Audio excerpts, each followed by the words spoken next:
Actually में जो policy implementation है वो होता कैसे है? बहुत सारी गलतियाँ मैंने भी की। गलतियों से सीखने के बाद जो भी मेरा एक्सपीरियंस है वो बताना चाहूँगी। मेंस के लिए आप ज़्यादा से ज़्यादा क्वेश्चंस लगाएँ, मतलब आंसर राइटिंग इज़ मस्ट। आपको करना ही करना है, 3 घंटे बैठ के लिखना ही है। अर्बनाइजेशन है, ग्लोबलाइजेशन है, पॉवर्टी है, हर साल उस पे क्वेश्चन आ रहे हैं। कुछ इंट्रो कंक्लूजन रेडी रखिए। रैंक 1 मुझे नहीं लगता कि कोई रैंक 1 सोचता होगा। मैंने तो यही सोचा था कि बस कैसे-तैसे लिस्ट में घुस जाएँ। जो तैयारी की डायरेक्शन है उसको थोड़ा-सा चेंज किया, क्योंकि जब आप किसी स्टेट का एग्ज़ाम देते हैं तो उस स्टेट को समझना बहुत ज़रूरी है। एटलीस्ट 3-4 घंटे तो फिर भी निकाल लीजिए, बिकॉज़ वो जो कंटिन्यूटी है ना, वही सक्सेस का मंत्र है।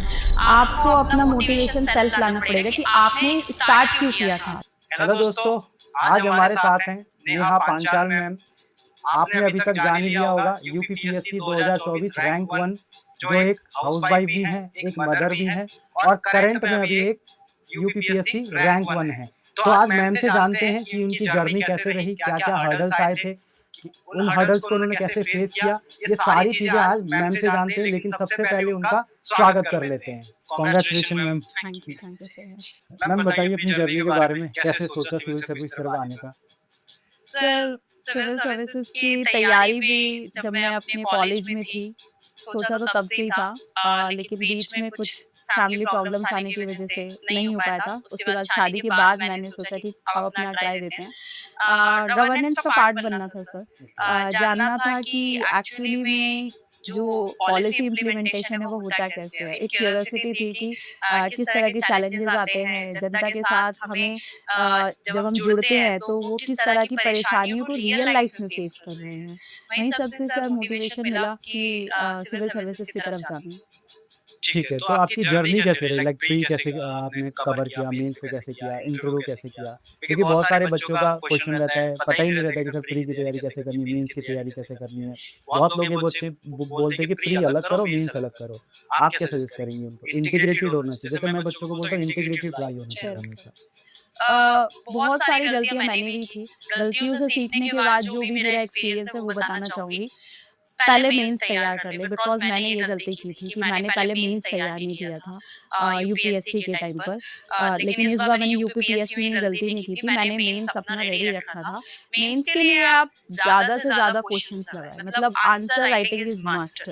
आपको करना ही करना है, 3 घंटे बैठ के लिखना ही है। आप कोचिंग में जाके लिखना चाहते हैं, वहाँ पे पॉसिबल है तो वहाँ लिखिए, अपने रूम पे बैठ के लिखना चाहते हैं, वहाँ पे लिखिए, लेकिन बहुत ज़्यादा लिखिए। प्री के लिए मेरा ये सजेशन है कि मैंने घटना चक्र किया था। घटना चक्र के बार-बार उन क्वेश्चन को, चाहे पॉलिटी हो, हिस्ट्री हो, इकोनॉमिक्स हो, ज्योग्राफी हो, पूरा घटना चक्र एटलीस्ट 4 बार रिवाइज़ किया था प्रीलिम्स के लिए। तो वो प्रीलिम्स के लिए काफ़ी अच्छा है। बाकी जो करंट अफेयर हैं, वो सब तो आपको करना ही है। और मेंस के लिए आपको आंसर राइटिंग बहुत ज़्यादा करना है। बच्चे बोलते हैं कि सर आंसर राइटिंग कब स्टार्ट करें? आप क्या सजेस्ट करें कि कब इस उनको स्टार्ट करना चाहिए आंसर राइटिंग? एक बेसिक पहले सिलेबस पूरा पढ़ लीजिए। ऐसा नहीं कि आपको पता ही नहीं है कि ज्योग्राफी में लैंड फॉर्म्स में लिखना क्या है। एटलीस्ट इतना तो पता होना चाहिए। जब पूरा सिलेबस पढ़ लिया है, उसके बाद आप जब अपना पहला आंसर लिखें, वो बहुत ही खराब होने वाला है। मतलब आपको लगेगा कि मैंने लिख क्या दिया? जब मैंने अपना पहला आंसर लिखा था तो मुझे लगा कि मैं तो कर ही नहीं सकती। क्योंकि हमें नहीं पता होता कि हमें कैसे वर्डिंग्स यूज़ करने हैं। जब आप बार-बार उस चीज़ को लिखेंगे ना, आपके दिमाग में अच्छे वर्ड्स आएँगे। और कोशिश कीजिए कि कुछ जो टॉपिक्स होते हैं, जैसे अर्बनाइजेशन है, ग्लोबलाइजेशन है, पॉवर्टी है, हर साल उस पे क्वेश्चन आ रहे हैं। कुछ इंट्रो कंक्लूजन रेडी रखिए, 3-4 क्वेश्चंस के एटलीस्ट। उससे होगा क्या कि जो नया क्वेश्चन आएगा उसके लिए आपको समय मिल जाएगा और आप उसको अच्छे से अटेम्प्ट कर पाएँगे। ठीक है।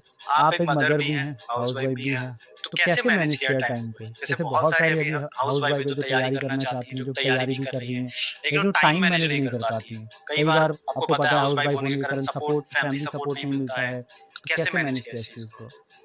बहुत ज़्यादा प्रॉब्लम तो थी डेफ़िनेटली।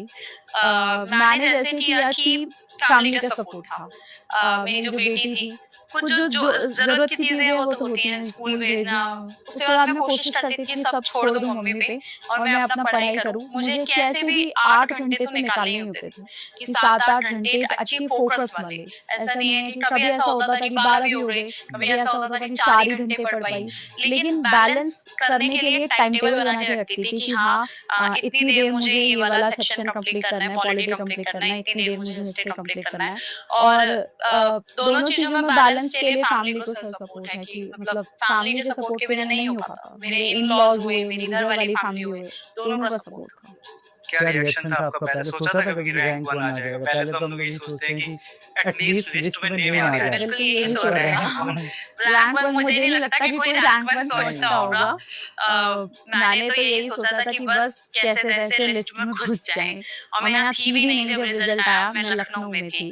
अपना नेक्स्ट मेंस दे रही थी। 2 पेपर दे चुकी थी फर्स्ट डे के और अगले मेंस के लिए मैं सो चुकी थी रात को अचानक से जब मैं उठी और मैंने देखा कि कुछ ज़्यादा ही मिस्ड कॉल्स और मैसेजेस आ चुके हैं, तो मुझे लगा कि कुछ तो हुआ है। लेट मी चेक या तो रिज़ल्ट आ गया है या कुछ तो हुआ है। फिर जब देखा मेरे हस्बैंड भी मेरे साथ थे और उन्होंने ही मुझे उठाया था एक्चुअली और वो बहुत तेज़-तेज़ चिल्ला रहे थे और मुझे अचानक से लगा कि शायद उनकी तबीयत खराब हो रही है। और लेकिन क्योंकि मेरे दिमाग से सोते टाइम निकल गया कि रिज़ल्ट भी आने वाला था। हाँ, तो फिर उन्होंने बताया कि बहुत सारी मिस्ड कॉल्स पड़े हैं और ऐसे-ऐसे रैंक 1 तो अनएक्सपेक्टेड था सर, बहुत ज़्यादा अनएक्सपेक्टेड। इधर फैमिली का क्या रिएक्शन था फिर? फैमिली तो बहुत ज़्यादा खुश है। जब रह गया था यूपीएससी में 2 नंबर से, तो उस टाइम बहुत ज़्यादा मोरल मतलब टूट गया था कि नहीं हो पाएँगी चीज़ें। लेकिन फिर 3-4 साल से उत्तर प्रदेश की तैयारी कर रही थी। अपनी जो तैयारी की डायरेक्शन है उसको थोड़ा-सा चेंज किया क्योंकि जब आप किसी स्टेट का एग्ज़ाम देते हैं तो उस स्टेट को समझना बहुत ज़रूरी है। बिल्कुल, और बिल्कुल। उत्तर प्रदेश तो एक बहुत बड़ा बहुत बड़ा स्टेट है। हर स्टेट को मतलब उसका डेवलपमेंट मतलब भारत का डेवलपमेंट बिल्कुल, है। बिल्कुल। तो सारा समझा उत्तर प्रदेश को पीसीएस देने से पहले कि अच्छा ये सारी चीज़ें ज्योग्राफिकल, इकोनॉमिक, पॉलिटिकल सेटअप कैसा है, ये सब रहा सर। अच्छा, आपकी पूरी जर्नी में पीडब्ल्यू का क्या रोल था? पीडब्ल्यू का डेफ़िनेटली इम्पोर्टेंट रोल था। मेरा जो इंटरव्यू गाइडेंस प्रोग्राम था, आप भी थे उसमें।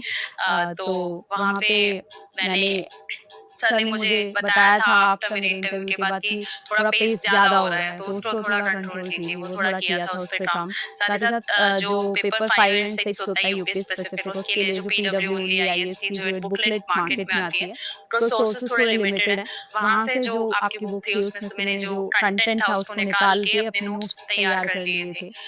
तो इस तरह से पीडब्ल्यू ने हेल्प की है। ठीक है। जैसे हम लोग ना जब पढ़ाई करते हैं तो 6 दिन अच्छी पढ़ाई होती है, जैसे अभी आपने बोला 8-10 घंटा, फिर 7वें दिन ऐसा लगता है छोड़ो रेस्ट करो, कर लेंगे क्योंकि बहुत टाइम पड़ा है। कई बार डीमोटिवेशन भी होता था, तो कैसे फिर अपने आप को बाउंस बैक करते थे उस सिचुएशन में? हाँ सर, बिल्कुल। 5 दिन आप तो 6 दिन कह रहे, मेरी तो 5 ही दिन होती थी। 5 दिन तो अच्छे से होती थी और छठे 7वें दिन लगता था कि बहुत ज़्यादा हो गया मतलब और मैं तो इतने लंबे समय से भी पढ़ रही हूँ। तो उस दिन मैं 3-4 घंटे ही पढ़ पाती थी। कभी-कभी ऐसा होता है कि 3-4 घंटे में भी आपको ऐसा लगता है कि आज बहुत अच्छा हो गया। कभी ऐसा लगता है कि 10 घंटे भी पढ़ लिए कि फ़ोकस से नहीं हो पाई। तो डेली आपको कंटिन्यू तो रहना पड़ेगा। चाहे आप 3 घंटे भी पढ़ें, अगर किसी दिन ऐसा कोई है कि शादी है या कुछ और काम है तो एटलीस्ट 3-4 घंटे तो फिर भी निकाल लीजिए। बिकॉज़ वो जो कंटिन्यूटी है ना, वो ही सक्सेस का मंत्र है। अगर आप ऐसे करेंगे कि 4 दिन आप बहुत ज़्यादा पढ़ लिए और 3 दिन आप पढ़े ही नहीं, तो नहीं हो पाएगा। कम पढ़ लीजिए उस दिन अगर लग रहा है या और भी कोई काम है, आपको कहीं जाना है, कुछ है, थोड़ा बहुत ऐसा भी नहीं है कि आप बिल्कुल अपने आप को मतलब हाँ, सोशल मीडिया पे जो चीज़ें हैं उनसे कट ऑफ होना पड़ता है, लेकिन अपनी social life, media is different और सोशल लाइफ़ इज़ डिफरेंट। इतना भी कट मत होइए कि फैमिली का सपोर्ट मिलना ही बंद हो गया क्योंकि वो भी एक बहुत इम्पोर्टेंट रोल प्ले करता है। बिल्कुल, जैसे अभी आपने सोशल मीडिया बताया, सोशल मीडिया के कारण हमें डिस्ट्रैक्शन बहुत होता है। लोग रील देखते हैं, शॉर्ट्स देखते हैं और वहाँ पे जो भौकाल दिखाया जाता है ना सिविल सर्वेंट का, उसके अगर मोटिवेशन मिलता है उनको थोड़ी देर के लिए 2-4 घंटे पढ़ते हैं, फिर डाइल्यूट हो जाता है मोटिवेशन। तो ऐसे बच्चों को क्या बोलेंगे आप? वो बहुत टेम्परेरी मोटिवेशन है, हाँ। मतलब वो आप 1 घंटे के लिए पढ़ने बैठ जाओगे कि अच्छा मैंने अभी वीडियो देखा था। आपको अपना मोटिवेशन सेल्फ लाना पड़ेगा कि आपने स्टार्ट क्यों किया था। जब भी लगे कि अब थकावट हो रही है, अब नहीं हो पा रहा, तो आपको बैक जाके सोचना पड़ेगा कि स्टार्ट क्यों किया था? क्यों इतने साल लगाए? कुछ अच्छा करना था इसलिए करना था। वहीं से आपको मोटिवेशन आएगा, उन वीडियोज़ से तो 1 घंटे का ही मोटिवेशन आएगा। तो अभी क्या सोचा है फिर क्या करेंगे जाके अब यूपी में? अभी तो सर मतलब बहुत बड़ी ज़िम्मेदारी सी लग रही है कि मतलब ठीक है अब उस जर्नी को ख़त्म किया और यहाँ तक पहुँचे, लेकिन असली जर्नी अब जिस स्टार्ट चीज़ के लिए मैंने सोचा था कि अब काम कैसे करना है, वो सीखने को मिलेगा। पहले कि कोशिश ये रहेगी कि महिला भागीदारी को बढ़ाऊँ यूपी के अंदर, क्योंकि महिला भागीदारी से मुझे लगता है कि देश का विकास जो है वो सर्वांगीण तरह से बिल्कुल होगा। होगा। तो ये मेरी कोशिश रहेगी। बाकी कोशिश ये रहेगी कि जनता तक पहुँचूँ, जो भी लोग हैं वो अपनी समस्याएँ या जो भी मुझे लग रहा है कि चैलेंजेस हैं ग्राउंड पे, उनको सॉल्व करने की कोशिश करूँ कि क्या बेस्ट तरीके से लोगों का पार्टिसिपेशन बढ़ा के उस चीज़ को सॉल्व किया जा सके। बिल्कुल, हम यही आशा करते हैं कि आप जाएँ, जो ग्राउंड लेवल पे ऑल्दो यूपी अभी बहुत प्रोग्रेस कर रहा है, लेकिन चैलेंजेस अभी भी एग्ज़िस्ट करते हैं वहाँ पे। जैसे अभी आपने बताया, वुमेन का इश्यू है, पॉवर्टी है, अनएम्प्लॉयमेंट अभी बहुत सारे चैलेंजेस हैं। हम लोग यही चाहते हैं कि बस आप लोग ग्राउंड पे जाके जो चैलेंजेस हैं, उनको ओवरकम करें, उनको ठीक करें और यूपी को और आगे लेके जाएँ। जी सर। तो वंस